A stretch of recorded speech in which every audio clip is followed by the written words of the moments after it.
bisa dibilang bahwa secara general digitalisasi di semua industri di saat corona ini nggak berimpact ya. Bisa dibilang nggak terlalu berimpact lah, malah mungkin secara traffic dan revenue malah semakin bertambah di beberapa industri spesifik. Karena Berarti sebenarnya gini, Fat. Tambahan sedikit, Fat. Jadi sebenarnya kebanyakan lini bisnis di Indonesia itu didominasi sama manufacturing. Sisanya ya pertambangan, oil, dan lain sebagainya, food and beverage itu pelengkap yang lain lah. Tapi memang dominating Indonesia manufacturing gitu. Sedangkan kalau kita bicara manufacturing itu hampir mereka belum bergerak ke arah digital. Yang receh-receh, pekerjaan receh-receh aja mereka masih butuh inspektor atau sekelas operator yang memang mereka harus ngecek. Padahal itu receh banget. Yang mungkin lebih receh dibanding orang yang jaga gate di setiap tol untuk kita mau nge-tap dulu. Itu pun mereka masih melakukan dengan orang gitu. Belum siap mereka melakukan itu. Sekarang memang banyak kok perusahaan-perusahaan manufaktur yang sudah mulai belajar mengarah ke digital. Mereka benchmark, mereka ngundang beberapa perusahaan yang memang sudah bersukses bergerak di dunia digital. Mereka akan melakukan ke arah sana. Belum melangkah ke arah sana, udah dibom sama corona ini. Jadi sebenarnya mereka masih sampai detik ini masih yang memang dominan bisnis di Indonesia masih belum jalan ke arah digital. Karena saat ada kemauan ke arah sana, datanglah corona ini. Karena jadi digitalisasi, Mas, digitalisasi itu bukan berarti kita ngomongin infrastruktur doang. Ada people dan proses yang ada di dalamnya gitu loh. Iya nggak, Mas? Gimana infrastrukturnya kita siapin tapi people-nya nggak siap. Prosesnya nggak siap. Proses culture itu nggak siap. Gitu loh. Yang tadi yang menarik, yang industri yang menguntungkan, Fat, aku bilang ini, Unilever, ya kan, food and beverage yang tadi, Nestle, yang seperti itu, kita sekarang stok makanan di kulkas kita banyak nggak? Banyak, bro. Stok berapa lama? Sebulan. Pernah nggak kita sebelumnya stok? Never, bro. benar. Gitu loh. Even kita banyak roti, aku nih roti beli sari roti, bro. Itu ada yang nggak kemakan karena expired. What the fuck, man? Kita nggak pernah melakukan hal itu. Gila kan? Fear-nya mempengaruhi pola hidup ya. Yes. Benar. Itu pasti diuntungkan dong, pasti dong. Sekarang apa nih? Ini aku kasih tunjuk nih. Ini diuntungkan, bro. Iya. Aku punya kayak gini tuh ada 20. Buat apa, anjing? Pasti market sales lebih banyak, gue yakin. Soalnya lebih fair. Dia lotionnya beda, bro. Virus, bro. Iya. Essential oil namanya. Iya, kita pakai minyak mahal. Kalau nggak ada corona buat pijit tuh essential oilnya, Ji.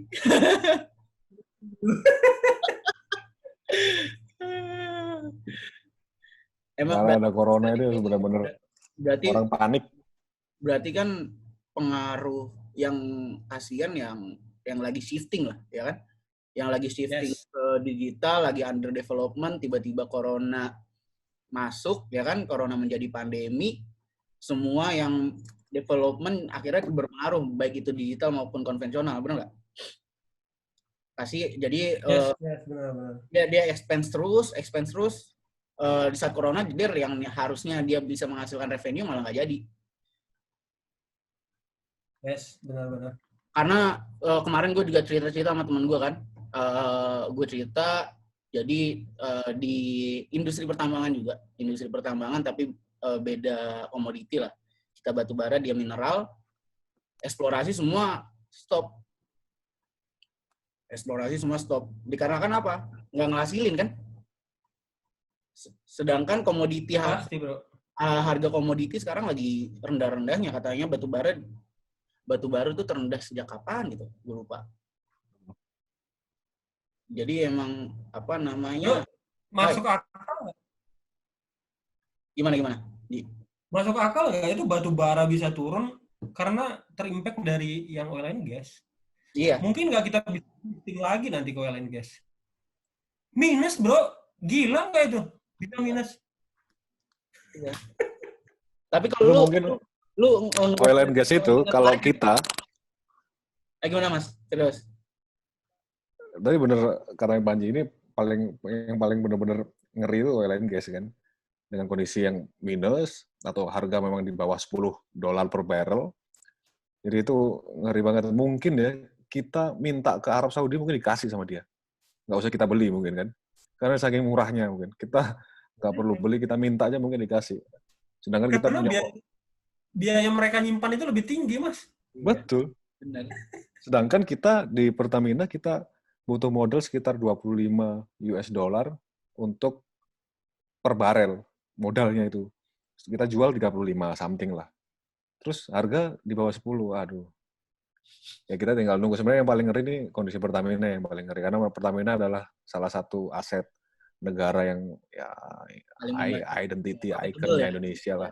Dengan kondisi kayak gini, takutnya kan yang paling jelek-jelek kan di beberapa aset dikuasai atau beberapa aset memang harus dijual.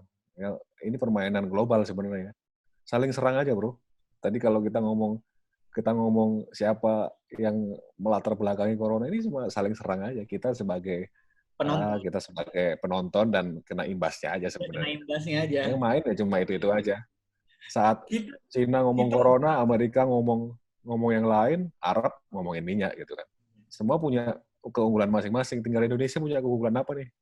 Mungkin TikTok tadi mungkin kan. Iya. Belum levelnya, bro. Belum levelnya. Nggak TikTok sampai ya? aja. Tahu nggak sampai kayak anak TK gitu kan. Anak TK itu diobrolin tentang apa big data. Anak TK diomongin tentang digitalisasi, ya nggak nyampe otaknya. Bukan kira idiot. Dia nggak idiot. Contoh simpel, Ji. Bener, Ji. Contoh simpel saat kita orang Indonesia, kita ngumpul bareng-bareng. Apa yang kita ngomongin? Jelekin orang, gibah lah, ngomongin orang ini, ngomongin orang itu.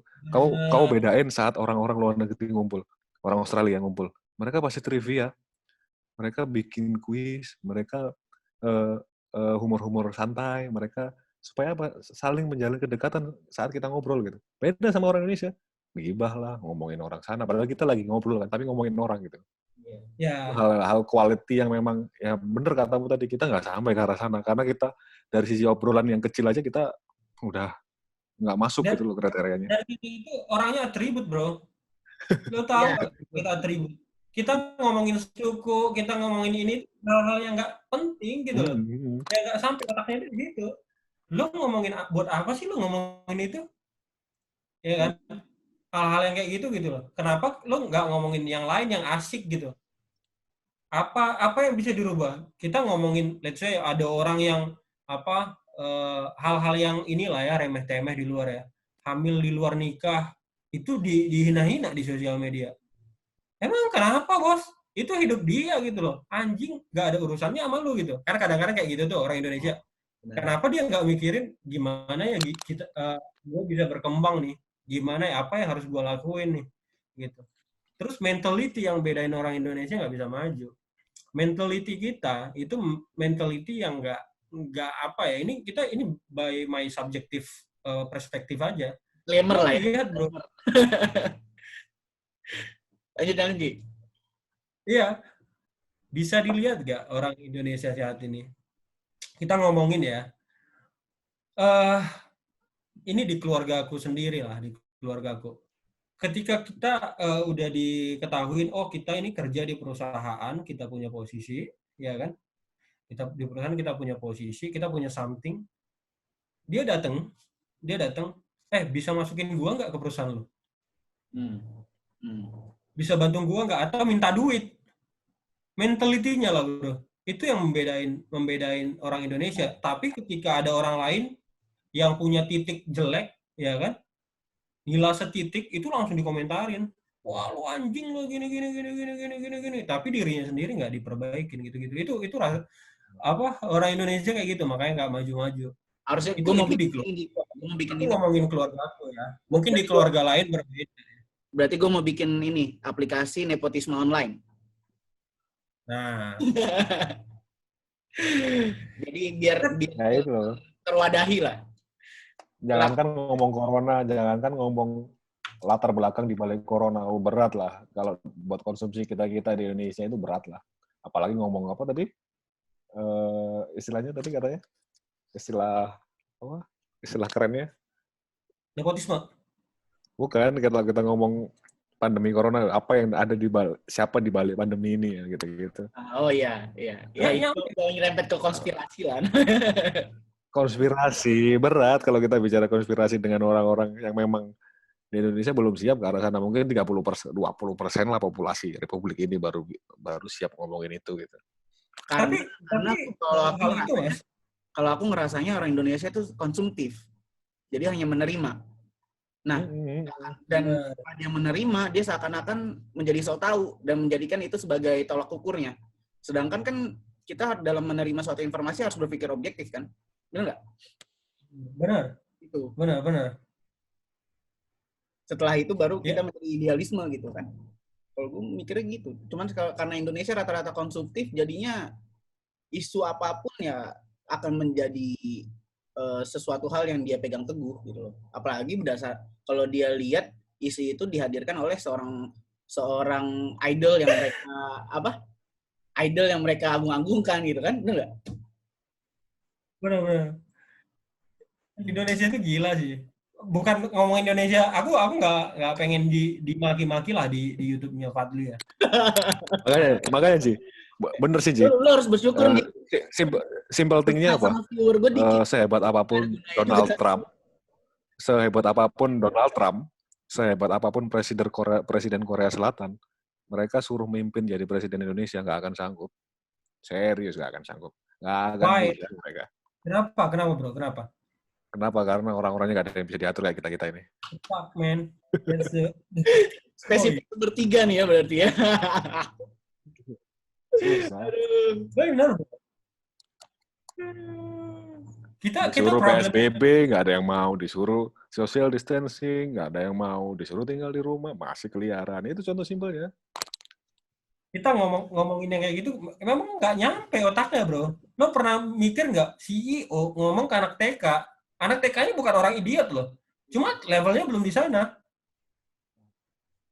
Anak TK yang paling jenius sendiri pun, kalau kita ngomongin bisnisnya nggak akan ngerti gitu loh.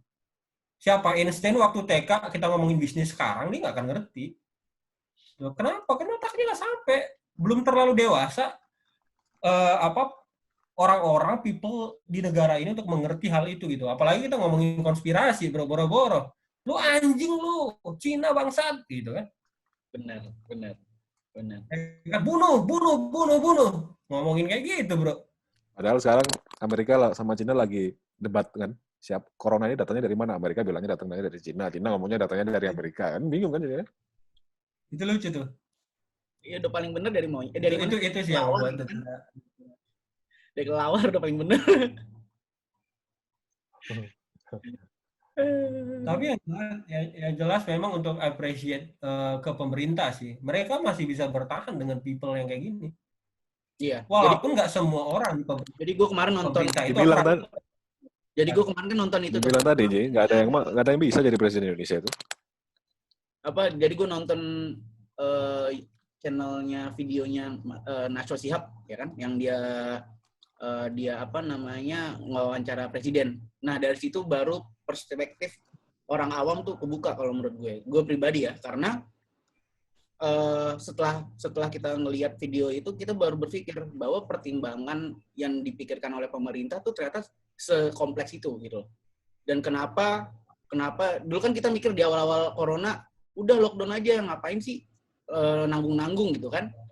Tapi setelah ada video itu baru kebuka tuh, oh ternyata ini. Kalau gue ngerasa gue berada di orang-orang yang awam yang nggak tahu, gue ngerasa kayak gitu. Jadi emang benar. Video itu membuka cakrawala pola berpikir kita bahwa wah gila ya kalau kita benar-benar lockdown mau makan apa gitu. Even cuma sebulan lockdownnya, ya nggak? Benar. Nah, hal itu yang bedain sifat Mas Fir. Hal itu yang bedain bahwa sebenarnya ada peran pemerintah di sini. Pemerintah juga ada perannya untuk mencerdaskan bangsa gitu loh. Iya. Benar nggak? Benar. Nah, perannya itu di situ. Tapi sekarang gini deh, kita mau dicerdaskan apa enggak? Kembali lagi kemana? Ke orangnya dong. Gitu. Yang tadi, kita masih TK, terus dijelasin nih, pelan-pelan dijelasin. Naik, sekarang udah jadi anak SMP nih. Sebentar lagi kita bakal bisa jadi mahasiswa. gitu kan, baru bisa ngomong ke CEO setelah udah kerja gitu kan. Artinya kita ada leveling step by step gitu loh.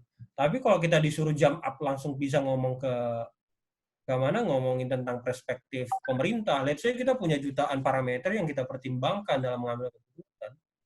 Secara Iya, bro. statistik aja kalau kita ngomongin variabelnya banyak banget, Bos. Banyak Kita banget. priority sekarang ini yang mana gitu kan. Karena ketika ada satu keputusan akan impact ke A, keputusan ini impact ke B, ke C. Sekarang kita mau yang mana gitu. Itu yang benar-benar harus digodok secara pas gitu loh. Kalau kita ngomongin oke, pemerintah nggak oke, ya one thing bagi satu orang. Kenapa? Karena kepentingannya nggak bisa diakomodir. Karena ada beberapa kepentingan, nggak semua kepentingan bisa kita fulfill loh. Benar. Ya, gitu sih. Sebenarnya realitanya saat ini apa yang sudah pemerintah tetapkan, contoh kayak perlakuan untuk social distancing, physical distancing ataupun PSBB gitu, itu udah very good sebenarnya. Karena memang dari awal semenjak belum ngetrennya corona atau awal-awal Maret, saat sudah ada isu lockdown, saya pun sudah berpikir bahwa Indonesia tidak akan siap sampai kapanpun untuk lockdown. Kenapa? Nggak siap kita. Itu karena dari sisi populasi penduduk yang sebanyak itu, dari sisi tingkat kemiskinan yang sebanyak itu, dengan yang tadi saya ngomong menengah ke bawah itu di angka 60-65%, nggak akan siap kita. Karena kita memang kita masih negara yang berkembang lah. Kita masih tergantung pada semua negara. Contoh simpelnya, material supply yang ada di Indonesia, dibutuhkan di Indonesia itu semuanya dari Cina, 30%. Mulai dari makanan, terus otomotif, dan lain sebagainya. Material kecil itu butuhnya dari Cina gitu. Cina kondisinya kayak gitu. Kita tergantung banget. Akhirnya ya semakin tidak mungkin kalau kita harus lockdown gitu.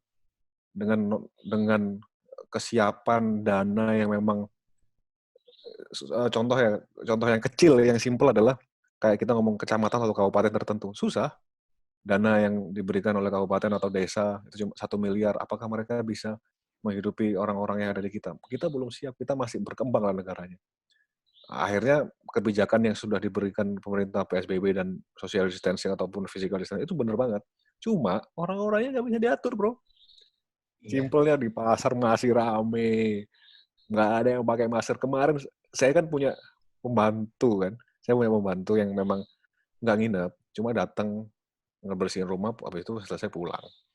Karena pandemi kayak gini, saya takut kan. Udah saya lockdown lah dia. Saya cuma ngasih tahu, saya kan kasih insentif, walaupun nggak kerja nggak apa-apa sebagai ya untuk bantu dia lah, dia karena nggak kerja gitu. Akhirnya dia bekerja di pasar. Kemarin saya sempat habis keluar itu, saya lewat pasar yang dia biasa jualan. Sengaja memang dia jualan nasi uduk gitu kan. Kasihan kan, saya turun, sengaja memang pengen beli nasi uduknya, mau saya beli, saya kasih security komplek. Rencananya gitu, saya turun lah dari mobil. Ternyata orang-orang di situ nggak ada yang pakai masker. Saya masuk mobil lagi, saya takut. Saya balik. Nggak ada yang pakai masker. Mereka kerja deket-deketan, nggak ada yang pakai masker. Gila. Itu Tapi bukti kenapa, bahwa bro? Kenapa pertanyaanku itu menarik, bro? Kenapa ada orang yang masih belum percaya corona itu ada gitu kan? Kenapa mereka nggak pakai masker? Ini Karena mereka mereka nggak percaya segmennya itu ada. mereka pernah baca teori mungkin. Segmen Karena konspirasi. Oke. mereka mungkin pernah baca teori bahwa orang-orang dengan kalangan menengah ke bawah itu imunnya tinggi, itu satu. Yang kedua, hidup mereka lebih jorok dari orang-orang yang kena corona kayaknya. Sekarang orang Indonesia hidupnya lebih jorok loh daripada sekarang standar joroknya corona. Nggak cuci tangan, nggak deketan sama orang gitu kan.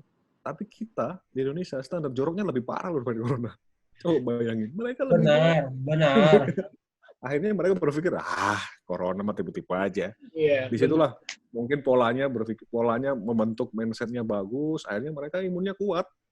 Itu. But at the end of the day, pernah nggak dengar, Mas, yang tadi sih, gimana sih cara ngajarin anak TK ngebaca ya dieja satu-satu gitu. Itu kembali ke pemerintah. Jadi jangan tutup mata. Jangan tersirat ya. Informasi yang diberikan itu jangan tersirat, benar nggak? Tapi I don't know sih, itu terjadi di tempat saya. contoh simpelnya saya punya saudara di daerah Jakarta Timur, di daerah Pondok Gede gitu kan. Polisi, Satpol PP sampai masuk ke kampung-kampung. Kalau orang-orang yang pasarnya masih aktif, pasar-pasar kecil-kecil yang masih aktif, diusirin semua. Itu bagus sih.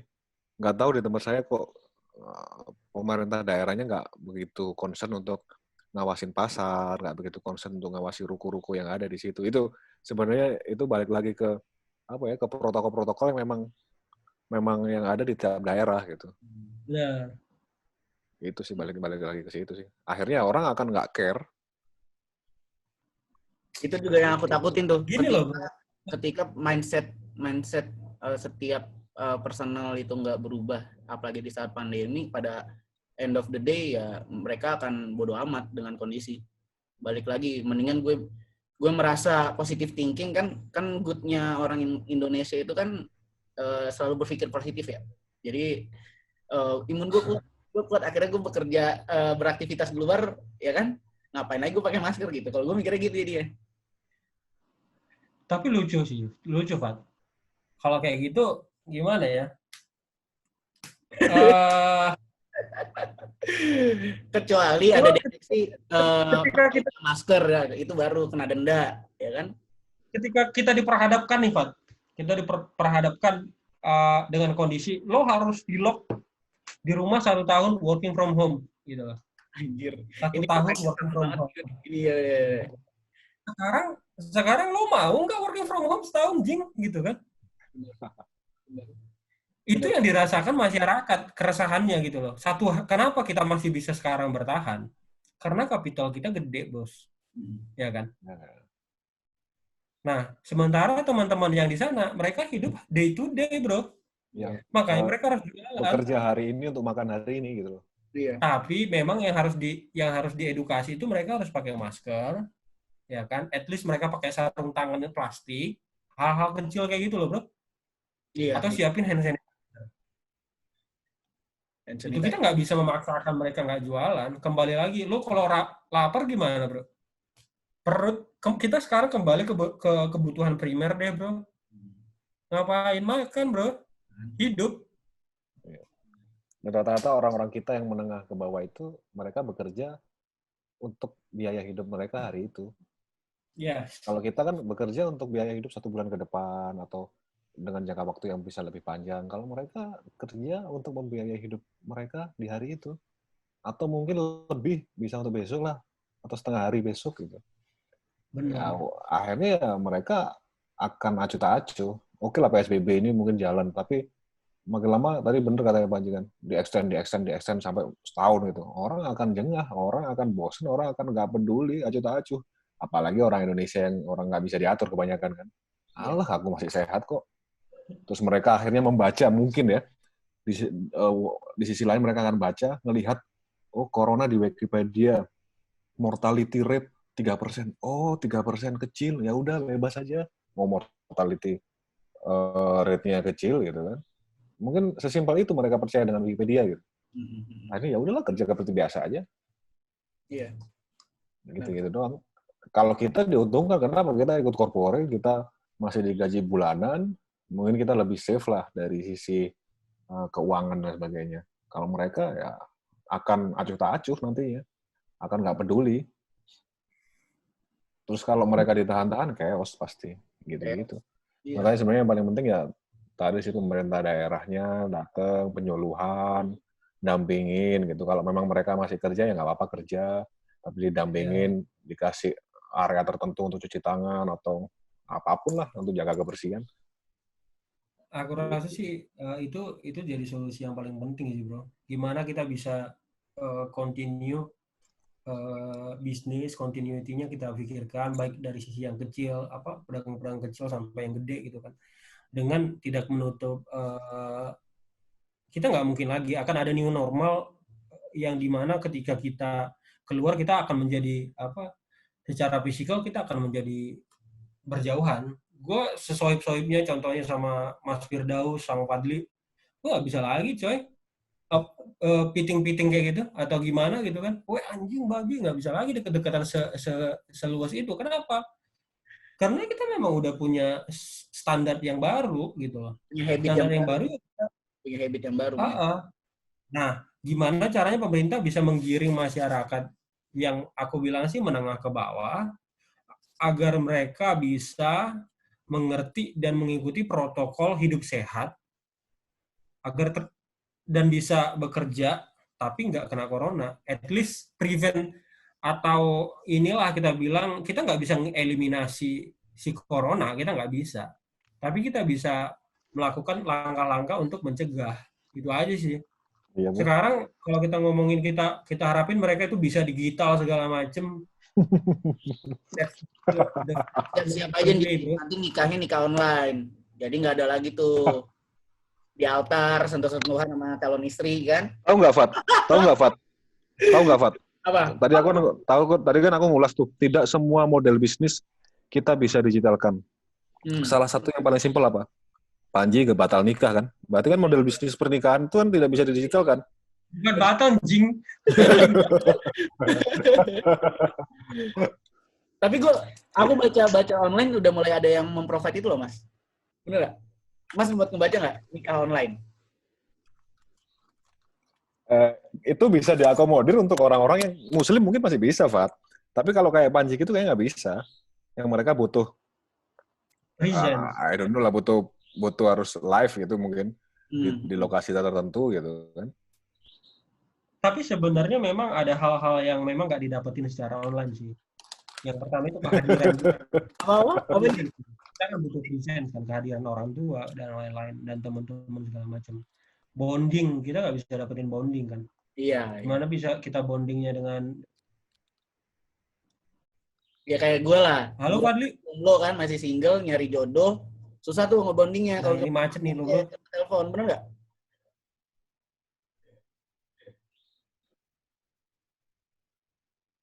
Bener bro, harus ada physical touch bro. Physical ya kan? Iya. Ya.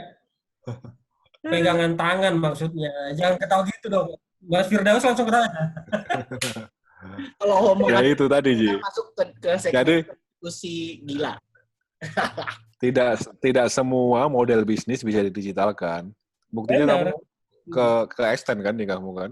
Bukan batal ya, ke pending lah intinya. Pending bro. Tapi mending lu nikah online aja, Ji. Kalau gitu. Gue yang bikin platformnya. Karena nikah online tuh kalau sorry aja ya, kalau kita di muslim mungkin masih bisa diwadahi. Kenapa? Karena bisa jadi kan kita punya dua hal kan. Kita nikah secara agama atau secara agama dan secara pemerintah dulu nih di KUA, terus akad nikah gitu kan. Akad nikah nggak butuh orang banyak masih bisa gitu. Itu udah sah gitu. Nunggu resepsi nanti 6 bulan lagi nggak apa-apa resepsi. Kalau beda halnya dengan kamu kan yang memang harus resign gitu-gitulah. Terus terus balik lagi kalau ke gereja, orang gerejanya juga takut sama kamu kan. Terus kamu pun juga takut sama orang-orang. Jadi sebenarnya saling takut-menakuti aja. Yang paling aneh itu ada proses sentuh menyentuh ya. Waktu kita diberkati gitu kan secara apa Kristen, kita harus disentuh kepalanya gini kan, Bro. Gitu. Waduh ini corona nggak tangannya gitu. Takut juga, Bro. Jadi mas kawin pas lo di depan sama mempelai cewek ya kan, yang lo bawa bukan cincin, hand sanitizer yang lo bawa. Biar apa? Biar bersih. Sama. Biar bersih. Kalau enggak kan gigi-gigian. Tapi kan pendetanya bisa pakai sarung tangan, Ji.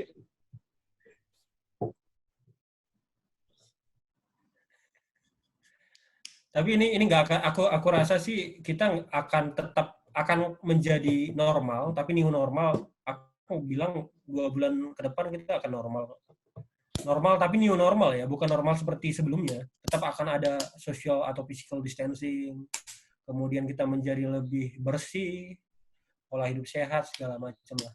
Mungkin itu sih impact-nya. Mungkin akan banyak orang yang menjadi lebih religius. Kenapa tau nggak? Kenapa orang lebih religius? Ini pendapatku pribadi. Ketika kita susah, suffer, kita pasti ingat yang di atas, bro. Iya. Jadi makin banyak orang religius tuh nanti. Makin banyak orang yang tobat, Ji. Kayak gue. Kayak gue nanti jadi lagi.